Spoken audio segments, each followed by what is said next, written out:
Non, vas-y, sérieux, Non, non, sérieux. mon c'est Guy Dupuis, a.k.a. Easy J, a.k.a. The Freaking Fly, a.k.a. Mr. ESPN. Je suis de Paris, né à Bobigny, grandi à Aulnay. Euh, j'ai quitté la France, j'ai commencé à quitter la France, j'avais 14 ans. Et je suis jamais revenu, on va dire. Je suis parti aux États-Unis, après j'ai fait le tour du monde, 11 fois en tout, depuis.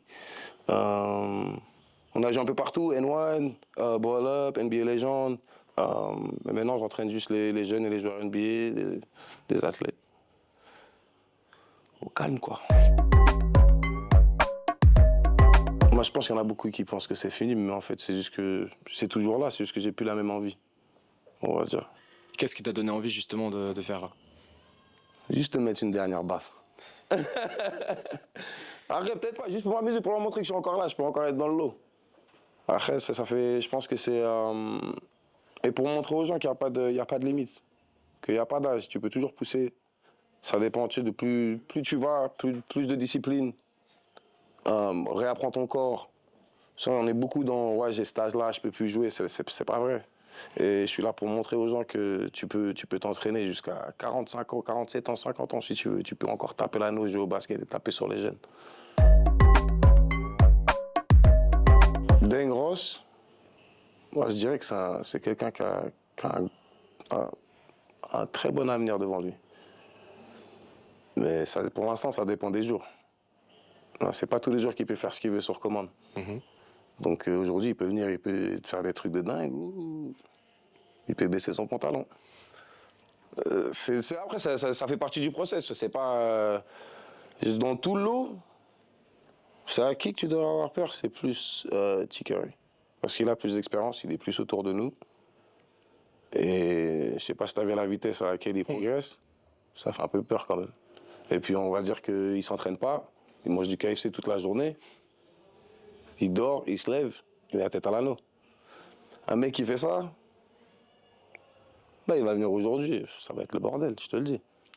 Je t'annonce déjà, demain, c'est la merde. Miller, bah, je le connais depuis avant même qu'il arrive sur les scènes. Hein. C'est un bon gars, mais je trouve qu'il n'a jamais été constant. C'est pas quelqu'un qui peut venir tous les jours et te donner et te vendre un show. Mais par contre, si c'est quelqu'un qui était, il serait sur le top, il serait sur le dessus du lot aussi. Mais après, ça vient de, c'est pas un jour tu viens, tu fais, il faut venir tous les jours et le faire.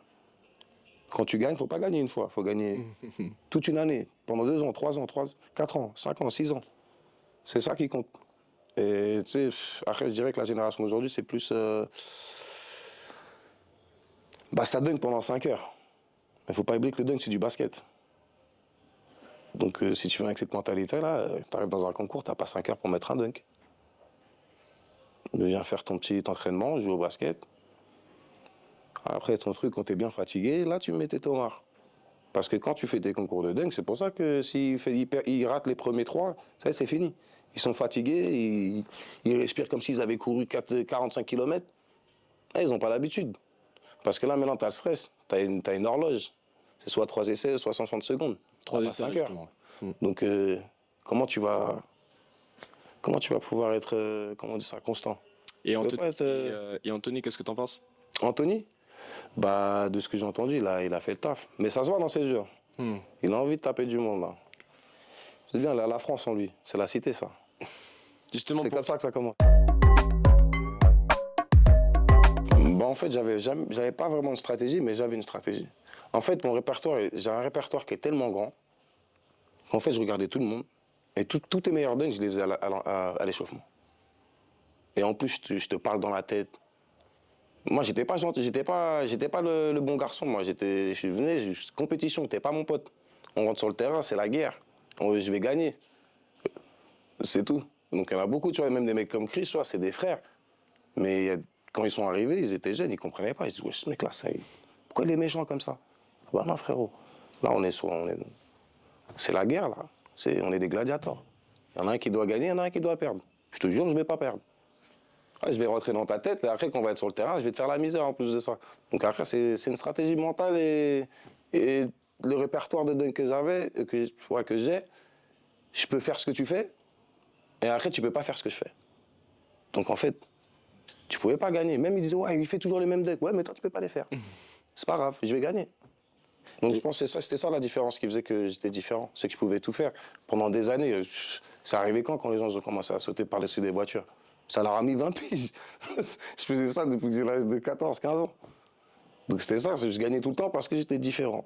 Et je venais avec mes dingues. Tu fais pas meilleur, ouais, tu vas perdre, c'était sûr. Des fois j'arrivais, je leur disais, donne-moi le chèque. Ça y est, c'est fini. Parce que je savais déjà, je les connais tous. Et en plus de ça, comme j'étais plus ancien, je te connais comme si tu étais mon fils. Je t'ai vu grandir, je connais tes techniques. Des fois, je dis, c'est moi, je leur ai appris. Donc je connais tout. Et je connais tes faiblesses en plus. Donc après, c'est un sport. C'est comme dans le basket, c'est comme dans la boxe.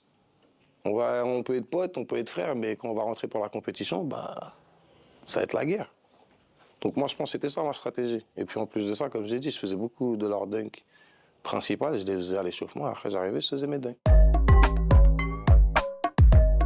Bah, j'aime bien le côté familial. Tu vois, je fais beaucoup d'événements partout dans le monde. C'est très commercial. T'arrives à un moment où tu refuses, où tu viens, tu prends ton argent, tu te casses. C'est très, on va dire, ouais, c'est commercial, quoi. C'est comme la musique, tu vois. Au début, tu viens, tu fais les choses bien, et puis après, tu vends. Ici, c'est très familial. Je viens, je rentre chez moi, je suis en France, t'as vu. Le frérot Matisse. Après, je vois tous mes gars, où, tu vois, il y a mes gars qui viennent ici. Je vois tous mes potos de Paname qui descendent, la famille, tout ça. Donc pour moi, c'est un retour aux sources à la maison. Et ça fait plaisir de voir un événement qui n'est pas commercial. Tu vois, et j'espère que ça va continuer comme ça. Normalement, c'est bon. Hein. Ok, c'est bon pour moi. Merci, Guy. Pas de problème.